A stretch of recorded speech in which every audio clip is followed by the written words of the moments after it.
Assalamualaikum warahmatullahi wabarakatuh. Selamat datang kembali di Kias Channel. Pada kesempatan kali ini, kita akan membahas tentang sejarah dari kota Batavia atau sejarah dari ibu kota Jakarta. Di era awal kedatangan dari bangsa Belanda, mereka itu kan mendapatkan hasil bumi dari Kepulauan Nusantara itu berupa rempah-rempah itu yang mereka ambil dari penduduk pribumi. Nah, hasil-hasilnya itu disimpan di sebuah gudang. Awalnya itu gudang itu terletak di Maluku. Jan Pieterszoon mencoba memindahkan gudang tempat ngumpulin rempah-rempah itu ke suatu wilayah yang berada di Pulau Jawa. Tepatnya berada di sebuah wilayah yang saat itu dinamakan sebagai Sunda Kelapa. Nah, di Sunda Kelapa itu Jan Pieterszoon ini berencana akan mendirikan sebuah benteng di situ atau mendirikan sebuah kota benteng.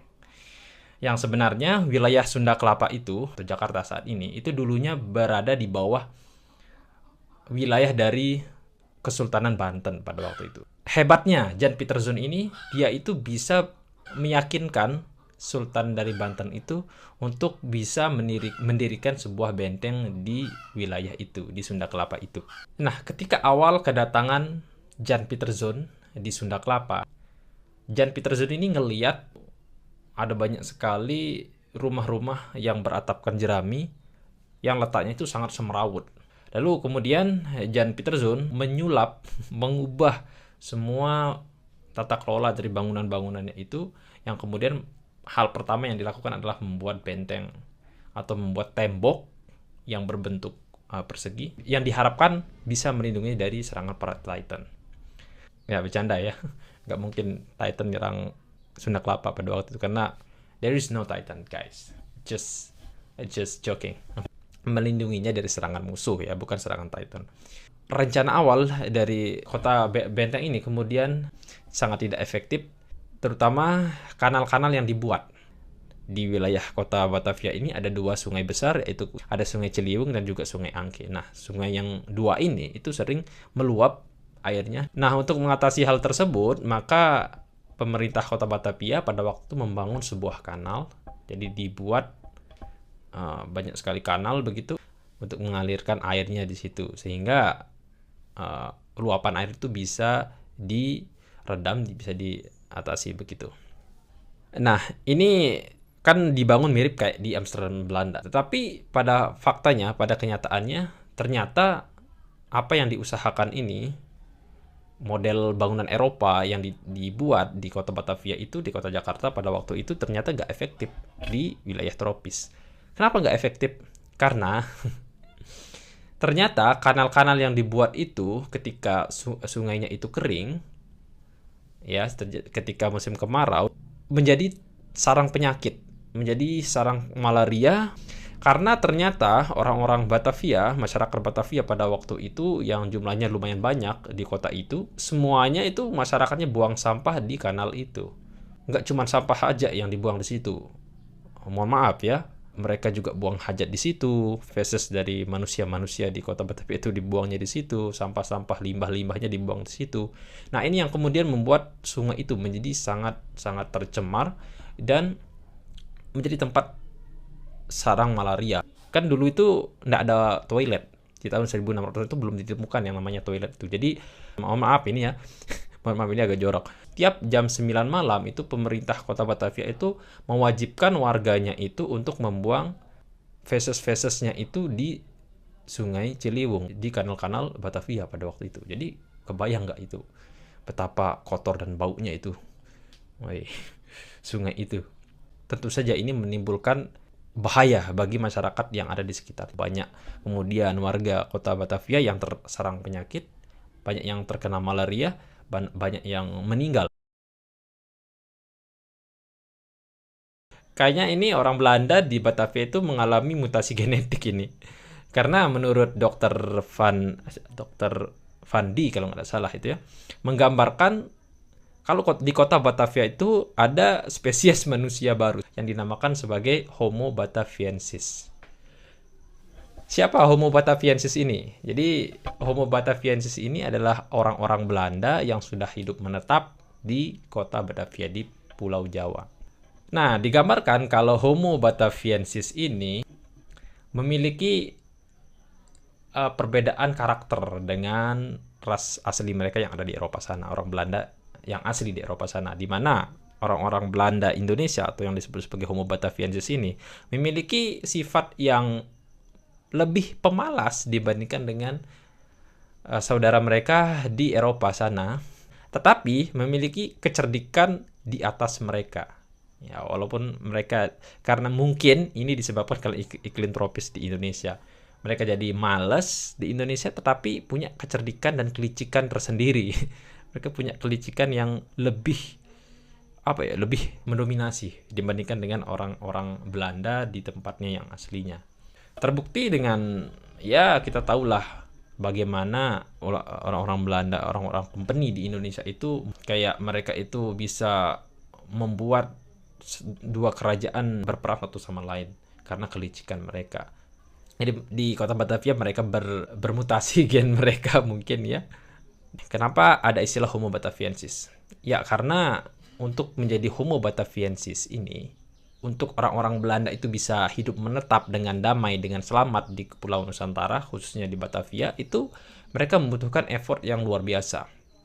Ya, karena hanya individu yang memiliki ketahanan fisik sajalah yang bisa bertahan di kota Batavia. Gak mudah bagi orang-orang Belanda untuk berlayar ke Indonesia dan selamat. Kenapa bisa begitu? Karena orang-orang Eropa ini kan banyak dari antara mereka yang nggak biasa itu hidup di wilayah tropis, sehingga ketika orang Belanda ini datang itu sebagian besar dari mereka itu pasti akan meninggal dalam waktu kurang dari sebulan ketika menginjakkan kakinya di kota Batavia. Ya, banyak di antara mereka itu yang sebelum 1 bulan berada di kota Batavia itu sudah terserang malaria, sudah terserang penyakit macam-macam lah begitu, penyakit-penyakit yang ada di wilayah tropis. Berbeda dengan orang pribumi yang ada di Jawa itu, mereka udah biasa dengan iklim tropis dan ya mereka tentu saja memiliki daya tahan tubuh yang lebih kuat, fisik yang lebih kuat dibandingkan dengan orang Eropa. Sehingga hanya individu-individu yang memiliki kekuatan fisik yang luar biasa lah yang bisa bertahan di kota Batavia pada waktu itu. Itu yang kemudian melahirkan Homo Bataviensis tadi. Orang Belanda yang hidup di Kepulauan Nusantara. Di Batavia, Homo Bataviensis namanya. Di kota Batavia, orang-orang Belanda yang datang ke kota Batavia itu adalah orang-orang yang kalah saing di negerinya sendiri.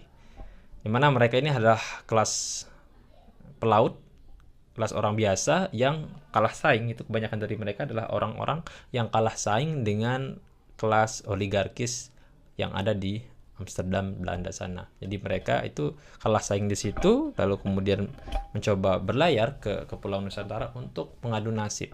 Di negaranya, di negara asalnya itu mereka adalah orang biasa, tetapi kemudian ketika mereka sudah berhasil survive di Batavia atau di Kepulauan Nusantara itu, mereka itu bisa diperlakukan layaknya seorang raja di tempat baru itu. Itu yang kemudian membuat orang-orang Batu banyak yang tertarik untuk berlayar ke Kepulauan Nusantara untuk menjajah.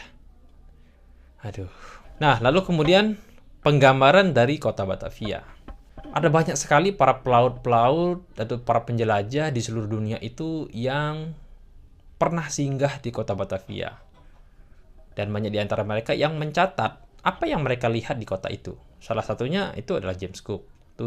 Dia pernah ke kota Batavia. Akan tetapi gambaran kota Batavia dari James Cook ini agak kurang mengenakan ya.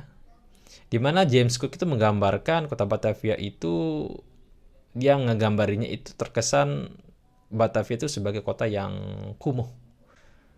Dimana dalam catatan James Cook itu dia itu melihat ada bangkai, saking kumuhnya ya.